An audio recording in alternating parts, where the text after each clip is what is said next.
Zach here is much like any 8-year-old. He enjoys playing catch, shooting hoops, and riding his bike. But when his vicious, debilitating migraines attack, they bring his active life to a screeching halt. They pretty much hurt like in the middle and the top of my head, not like around the side. And it felt like sore. Look over here. Another Zach Watson, has been a migraine sufferer since age 4. Betsy Watson is Zach's mom.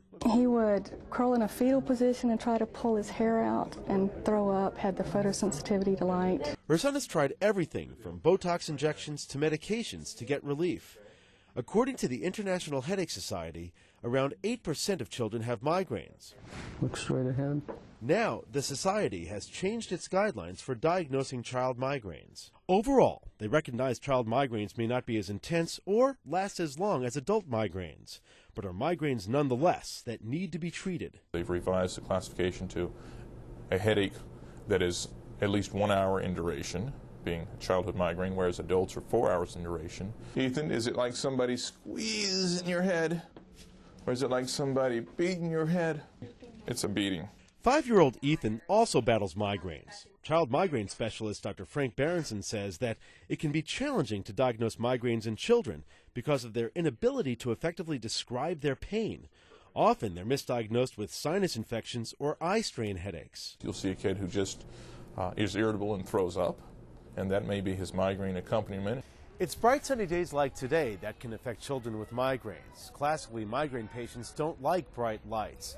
Now the new guidelines recognize that if a child responds with behaviors such as crankiness, it's the same as saying the bright light is bothering him or her. Childhood migraines typically occur in the front of the head. It's a pressure-type pain, as opposed to the throbbing pain experienced with adult migraines.